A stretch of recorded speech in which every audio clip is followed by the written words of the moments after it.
ഈ പാരാനോർമൽ ആക്ടിവിറ്റിയിൽ നമ്മളിപ്പോൾ ഭ്രമിക്കുന്നത് മനസ്സുകൊണ്ടുള്ള അത്ഭുതങ്ങൾ കാണിക്കലാണ്. ഈ പ്രഡിക്ഷൻ പോലും അവിടെയാണ് കിടക്കുന്നത്. ചൊവ്വയുടെയും ഒരുപിടി കാര്യങ്ങൾ ഇയാൾ പൂർവ്വജന്മങ്ങളിൽ ചെയ്തിട്ടുണ്ട്. ചൊവ്വയിൽ ആരോപിച്ചിരിക്കുന്നത്, ആദിത്യനിൽ ആരോപിച്ചിരിക്കുന്നതുകൊണ്ട് അതും എല്ലാം സൂക്ഷിച്ചു വെച്ചിരിക്കുന്നതാണ് രാഹുവാണ്. അത് പുറത്തിടും. കറണ്ട് വരുന്നതിന് മുമ്പ് കറണ്ടിനെ കുറിച്ച് ആർക്കും ഓർക്കാൻ കഴിയുമോ? ഒരു സ്വിച്ചിട്ട ലൈറ്റ് കത്തും, ഇങ്ങനെ തെളിയും, വെളിച്ചം വരും, നമ്മൾ ഇവിടെ ഇരിക്കാൻ നോക്കും. ഇതാർക്കും ചിന്തിക്കാനാവില്ല. ഇതും പാരാനോർമൽ ആക്ടിവിറ്റിയാണ്. സഞ്ജയൻ സർ, ഇപ്പോൾ സാർ മുമ്പ് പറഞ്ഞതെല്ലാം വെച്ച് നോക്കുമ്പോൾ ഈ അസാധാരണമായ എല്ലാ കാര്യങ്ങളുടെയും ഒരു രഹസ്യങ്ങളുടെ ഒരു കലവറയാണ് രാഹു. അങ്ങനെ നോക്കുമ്പോൾ ഈ പാരാനോർമൽ ആക്ടിവിറ്റി, അതായത് പുതിയ ജനറേഷനിലൊരു വളരെ സസ്പെൻസ് ത്രില്ലിംഗ് ആയിട്ടുള്ള ഒരു സബ്ജക്റ്റാണ് പാരാനോർമൽ ആക്ടിവിറ്റി. ഇതിനെ പറ്റിയൊക്കെ ഈ രാഹു ഇതുപോലെ ഒരു ജ്യോതിഷന് പറയാൻ സാധിക്കില്ലേ? ഭൗതിക വിഷയങ്ങളുടെ സൂക്ഷ്മതയെക്കുറിച്ചാണ് രാഹു നൽകുന്നതെന്ന് പറഞ്ഞു. പാരാനോർമൽ ആക്ടിവിറ്റി എന്ന് വെച്ചാൽ അസാധാരണമായത്, അൺപ്രഡിക്റ്റബിൾ ആയിരിക്കുന്നത്, ഇതെല്ലാമാണ് പാരാനോർമൽ ആക്ടിവിറ്റി എന്ന് പറഞ്ഞ് നമ്മളിപ്പോൾ പറയുന്നതല്ല. ഇവിടെ രാഹു സിദ്ധിയുടെ തലങ്ങളെയെല്ലാം പുറത്തേക്ക് കൊണ്ടുവരുന്നുണ്ട്. നമുക്കൊരുപാട് സിദ്ധികളുണ്ട്. ഇപ്പം അഷ്ടസിദ്ധികളുണ്ട്, ഗൗണസിദ്ധികളുണ്ട്, ക്ഷുദ്രസിദ്ധികളുണ്ട്. ഈ 3 സിദ്ധികൾക്ക് ഒരുപാട് തലങ്ങളുണ്ട്. ശരീരത്തിനെ ഏറ്റവും ചെറുതാക്കാനും വികസിപ്പിക്കാനും ഒക്കുക, പക്ഷികളുടെ സംസാരം മനസ്സിലാക്കാനൊക്കുക, ഇങ്ങനെയൊക്കെ ഒരുപാട് കാര്യങ്ങളുണ്ട് പണ്ടത്തെ ഋഷിമാരൊക്കെ ചെയ്തിരുന്നത്. അപ്പോൾ അതിൽ അഷ്ടസിദ്ധികൾ, ഗൗണസിദ്ധികൾ, ക്ഷുദ്രസിദ്ധികൾ എന്ന് പറഞ്ഞിട്ട് അതിന് 1 by 1 എന്ന് പറഞ്ഞ് ഇങ്ങനെ ഒരുപാട് കാര്യങ്ങളുണ്ട്. ഇതെല്ലാം ഈ രാഹു ആയിട്ട് ബന്ധപ്പെടുത്തി നമുക്ക് പറയേണ്ടി വരും. അതുകൊണ്ടാണ് വേദാന്തം പറയുന്നത്, അല്ലെങ്കിൽ ആത്മവിദ്യയിൽ പറയുന്നത്, സിദ്ധിയും ജ്ഞാനമല്ല, സർവസിദ്ധത്വവും സർവജ്ഞത്വവും തമ്മിൽ വ്യത്യാസമുണ്ട്. സിദ്ധന്മാർ വീണ്ടും ജന്മം എടുക്കുന്നുണ്ട്. അത് നാഡീജ്യോതിഷത്തിലൊക്കെ പുറത്തു വരുന്നുണ്ട്. അപ്പോൾ അതെനിക്ക് ശരിക്കും ഒരു ഉപയോഗപ്രദമായി ആ ഒരു പഠനം. നാഡീജ്യോതിഷത്തിലേക്ക് പോയപ്പോഴാണ് ആ പഠനത്തിൽ നിന്ന് വന്നത്. അപ്പോൾ സിദ്ധി കൊണ്ട് ലോകത്തിൽ അത്ഭുതങ്ങൾ ഒത്തിരി കാണിക്കാം. ഇപ്പം മഹാസിദ്ധിന് നമ്മുടെ ദുഃഖങ്ങളെയൊക്കെ ഇല്ലാതാക്കാനുള്ള സാധ്യതയുണ്ട്. പക്ഷെ അത് ബോധാതീതം അല്ലെങ്കിൽ തുര്യാതീതം അല്ലെങ്കിൽ അതിബോധം എന്ന് പറയുന്നതുമായിട്ട് ബന്ധമില്ല. അതിലേക്കൊക്കെ എത്താൻ സഹായിക്കാം. പക്ഷെ സിദ്ധികൾ ഉള്ളവരെല്ലാം സിദ്ധികളിൽ ഭ്രമിച്ച് അവിടെ കിടക്കും. വീണ്ടും വീണ്ടും ശരീരം മാറി സ്വീകരിക്കുക, അല്ലെങ്കിൽ അടുത്ത ജന്മങ്ങളിൽ പലതും ചെയ്യുക. ഈ ജന്മത്തിൽ തന്നെ പിന്നെ ചില പ്രത്യേകതരം സിദ്ധികളുണ്ടെങ്കിൽ മറ്റുള്ളവരെ ദ്രോഹിക്കാൻ വേണ്ടി ഉപയോഗിക്കുക. ഇപ്പോൾ ഒരാൾ എന്ന് പറഞ്ഞാൽ എനിക്കൊരു ശത്രു ഉണ്ട്, അവനെ നശിപ്പിക്കണം, അതുകൊണ്ട് ഈ സിദ്ധി ഉപയോഗിച്ചെന്നിരിക്കും. പക്ഷെ ഇവർക്കും ഒരു പ്രശ്നമുണ്ട്, അതിൻ്റെ അനന്തതയിലേക്ക് പോലും പോകുന്നില്ല. കാരണം ഞാനങ്ങ് മഹാനാണെന്ന് ഭാവിച്ചിരിക്കും. ഇങ്ങനെ എല്ലാത്തിലും ഉണ്ട്. അപ്പോൾ സിദ്ധികൾക്ക് തന്നെ ഒരുപാട് സൂക്ഷ്മതകളുണ്ട്. അപ്പം കാണപ്പെടുന്ന വിഷയങ്ങളിൽ വരുന്ന സിദ്ധികളെ എല്ലാം പറഞ്ഞു തരാൻ പാരാനോർമൽ ആക്ടിവിറ്റി എല്ലാം രാഹുവിൻ്റെ കൈവശമുണ്ട്. ഇപ്പം രാഹു മുമ്പേ പറഞ്ഞതുപോലെ രാഹു ഏത് രാശിയിൽ നിൽക്കുന്നു, ആ രാശിനാഥൻ്റെയും അതുപോലെ തന്നെ ആ രാശിയിൽ ഏതെങ്കിലും ഗ്രഹങ്ങൾ രാഹുവിനോടൊപ്പം നിൽക്കുന്നുവെങ്കിൽ അവയ്ക്ക് പറഞ്ഞു വെച്ചിരിക്കുന്നതായ കഴിവുകളും എല്ലാം രാഹു പുറത്തേക്ക് എടുത്തു തരും. രാഹു അവിടെ വെച്ചിട്ടുണ്ട്. അപ്പം പൂർവ്വജന്മങ്ങളിൽ ഇപ്പം മുമ്പ് നമ്മൾ പറഞ്ഞിരുന്നല്ലോ, ഇപ്പം ചിങ്ങം രാശിയിൽ ബുധൻ നിൽക്കുന്നു, രാഹു കൂടെ നിൽക്കുന്നത് വെച്ചു. പൂർവ്വജന്മങ്ങളിൽ ഇയാൾ ആർജിച്ചു വച്ചിരിക്കുന്നത് ചിങ്ങം രാശിയാകുമ്പോൾ ആദിത്യൻ്റെ സ്വക്ഷേത്രമാണ്. ആദിത്യനുമായി ബന്ധപ്പെടുന്ന ഒരുപിടി കാര്യങ്ങളാണ് പൂർവ്വജന്മത്തിൽ സ്വീകരിച്ചു വെച്ചിരിക്കുന്നത്. മാത്രമല്ല ചൊവ്വയുമായി ബന്ധപ്പെടുന്ന, ചൊവ്വ ഏതൊക്കെ തരത്തിലൊക്കെയാണ് വ്യാഖ്യാനിക്കുന്നത്, ചൊവ്വയ്ക്ക് പറഞ്ഞിച്ച് വെച്ചിരിക്കുന്നതായ കാര്യങ്ങളെല്ലാം രാഹുവിൻ്റെ കയ്യിൽ ആർജിച്ചു വെച്ചിട്ടുണ്ട്. അപ്പോൾ പൂർവ്വജന്മത്തിൽ ചൊവ്വയുമായി പറയപ്പെട്ട, ചൊവ്വയിൽ നമ്മൾ പ്രതിനിധാനം പറഞ്ഞു വെച്ചിരിക്കുന്നതായ, ചൊവ്വയോട് ആരോപിച്ചിരിക്കുന്നതായ കാരകത്വമുള്ള മനസ്സിലായില്ലേ, ഇന്ന കാരകത്വം ഉണ്ട്. നമ്മൾ ഈ സാധാരണ മനുഷ്യർക്ക് വേണ്ടിയാണ് ഇങ്ങനെ പറയുന്നത്. അപ്പോൾ അവർക്ക് മനസ്സിലാവണമല്ലോ. അപ്പോൾ ചൊവ്വയുടെയും ഒരുപിടി കാര്യങ്ങൾ ഇയാൾ പൂർവ്വജന്മങ്ങളിൽ ചെയ്തിട്ടുണ്ട്. ചൊവ്വയിൽ ആരോപിച്ചിരിക്കുന്നത്, ആദിത്യനിൽ ആരോപിച്ചിരിക്കുന്നതുകൊണ്ട് അതും എല്ലാം സൂക്ഷിച്ചു വെച്ചിരിക്കുന്നതാണ് രാഹുവാണ്. അത് പുറത്തിടും. അപ്പോൾ ഈ പാരാനോർമൽ ആക്ടിവിറ്റിയിൽ നമ്മളിപ്പോൾ ഭ്രമിക്കുന്നത് മനസ്സുകൊണ്ടുള്ള അത്ഭുതങ്ങൾ കാണിക്കലാണ്. ഈ പ്രഡിക്ഷൻ പോലും അവിടെയാണ് കിടക്കുന്നത്.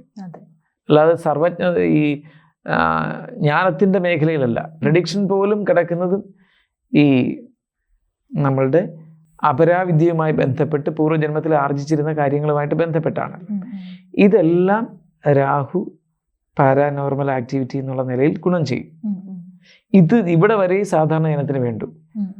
ലക്ഷങ്ങളിൽ അപൂർവം ആളുകൾ മാത്രമാണ് ഇതിനപ്പുറം എന്ത് എന്നുള്ള അന്വേഷണത്തിലേക്ക് പോകുന്നത്. അവിടെയാണ് ഈ മതങ്ങളൊക്കെ ഉദ്ഘോഷിക്കുന്ന മഹത്തായ ജ്ഞാനികളൊക്കെ ബോധാതീതരൊക്കെ ഉണ്ടായിരിക്കുന്നത്. ടിബറ്റൻ ബുദ്ധിസത്തിലുണ്ട്, അങ്ങനെ മറ്റു മതങ്ങളിലുണ്ട്, മറ്റെല്ലാ മതങ്ങളിലുമുണ്ട്, സൂഫിസത്തിലുണ്ട്. പിന്നെ ഗുർജീഫൊക്കെ സംസാരിക്കുന്ന കേട്ടിട്ടില്ലേ?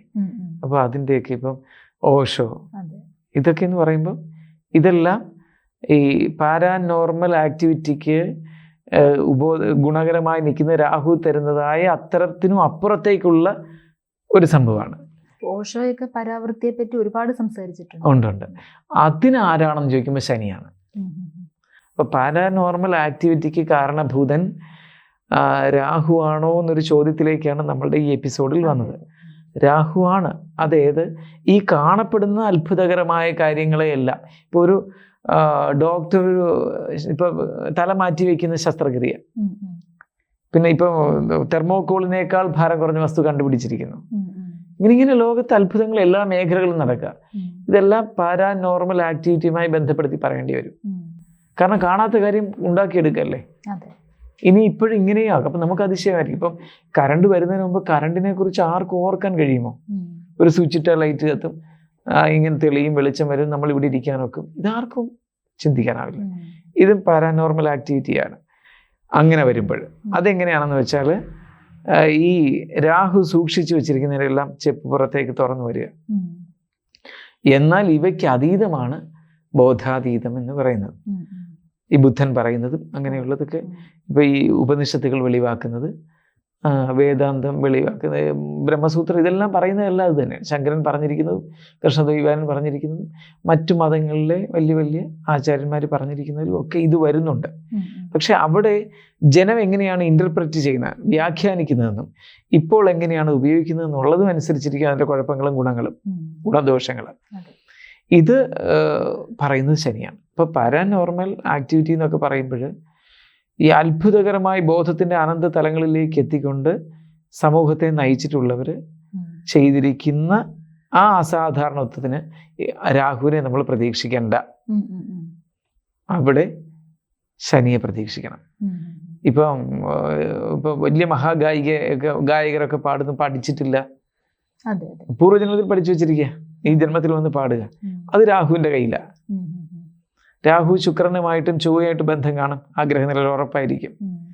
പിന്നെ വ്യാഴവുമായിട്ടൊരു ബന്ധം കാണും. അതെങ്ങനെ ഏറിയും കുറഞ്ഞിരിക്കുന്നു. ചിലർ എന്ത് കിട്ടിയാലും പാടും. മുമ്പേ നമ്മൾ പറഞ്ഞ തന്നെ ഗായിക പറയുന്നത് കേട്ടിട്ടില്ലേ? ഒരു 85,000 പാട്ട് പാടി, ഒരു പാട്ടേ ഞാൻ കഷ്ടപ്പെട്ടിട്ടുള്ളൂ. അത് കന്നഡ സിനിമയിൽ ഒരു പാട്ട് മാത്രമേ ഞാൻ കഷ്ടപ്പെട്ടിട്ടുള്ളൂ. വരിക ഇങ്ങനെ പാട്ട്. അതല്ല, ഈ രാഹുവുമായി ബന്ധപ്പെട്ട ഒരു പാരാനോർമൽ സ്വഭാവം, ഒരു അസാധാരണത്വം, അൺപ്രഡിക്റ്റബിൾ. അവർക്ക് തന്നെ അറിയില്ല ഞാൻ പാടിയോ ഇല്ലയോ, ഞാനോ ആർക്കറിയാം എന്ന് പറയുന്നൊരു, മറ്റുള്ളവർ കഷ്ടപ്പെട്ട് പഠിച്ചു എന്ന് പറയുന്നു. അപ്പൊ അത് ജന്മവാസനയെ പോഷിപ്പിച്ചെടുക്കേണ്ടി വന്നു. അപ്പൊ അതും ഒരു സിദ്ധിയാ, അതിനവിടെ പരിശ്രമം വേണ്ടി വന്നു. ഇവരെല്ലാം ജപം ശീലിക്കുന്നവരുവാ, ഈ മഹാഗായകരെല്ലാം ജപം ശീലിച്ചവരുവാ. അപ്പൊ ജപത്തിലൂടെ രാഹുവിൻ്റെ കൈകളിൽ ഉറങ്ങിക്കിടക്കുന്ന, രാഹു പാത്തു വെച്ചിരിക്കുന്ന ജന്മാന്തരങ്ങളിലെ വാസനകളെയെല്ലാം നമുക്ക് പുറത്തേക്ക് എടുക്കാനൊക്കെ. അതിന് നമ്മൾ വൈഖരിയായി ജപിക്കാം, ഉറക്കം ജപിക്കുക, ഉപാംശു പിറുപിറാൻ ജപിക്കാം, മനസ്സിൽ ജപിക്കാം, ചുണ്ടുപോലും ചലിപ്പിക്കാതെ. ഇതിൽ ഏതാണ് നമുക്ക് ഉചിതമെന്ന് നമ്മൾ തിരഞ്ഞെടുക്കുകയും അതാത് കാലയളവിൽ അത്തരം ജപത്തിനെ കൊണ്ടുപോവുകയും ചെയ്യണം. അതിന് നമുക്കൊരു ജീവനുള്ള ഗുരുവിൻ്റെ അത്തരം കാര്യങ്ങളിലൂടെ കടന്നു പോയിരിക്കുന്ന, ഇതിനെ ഒരു വിശ്വാസം, ഒരു അഡിക്ഷൻ എന്നുള്ള നിലയിലേക്ക് കൊണ്ടുപോകാതെ വന്നിരിക്കുന്ന ഒരു ഗുരുവിന് ഒക്കും. വഴികാട്ടി അദ്ദേഹം നമ്മൾക്ക് സഹായിക്കും. നന്ദി സർ. ജ്യോതിഷമോ വാസ്തുവോ പൂജയോ നിങ്ങൾക്ക് ആവശ്യമുണ്ടോ? താഴെ കാണുന്ന നമ്പറിൽ വാട്സപ്പ് ചെയ്യൂ. നിങ്ങൾ ചെയ്യേണ്ടത് ഇത്രമാത്രം: താഴെ കാണുന്ന നമ്പർ നിങ്ങളുടെ മൊബൈലിൽ സേവ് ചെയ്യൂ. അതിനുശേഷം ഞങ്ങളുടെ നമ്പറിലേക്ക് വാട്സപ്പിലേക്ക് ഹായ് അയയ്ക്കൂ. ജ്യോതിഷ സംബന്ധമായ എല്ലാ ആവശ്യങ്ങൾക്കും ABC മലയാളം നിങ്ങളോടൊപ്പമുണ്ട്. സമ്പൂർണ്ണ ജാതകം, സാധാരണ ജാതകമല്ല, സമ്പൂർണ്ണ ജാതകം. 75 പേജുകളടങ്ങിയ സമ്പൂർണ്ണ ജാതകം 250 രൂപയ്ക്ക് നിങ്ങളുടെ കൈകളിലേക്ക്. അതിനായി നിങ്ങൾ ചെയ്യേണ്ടത് ഇത്രമാത്രം: താഴെ കാണുന്ന നമ്പറിൽ ബന്ധപ്പെടുക.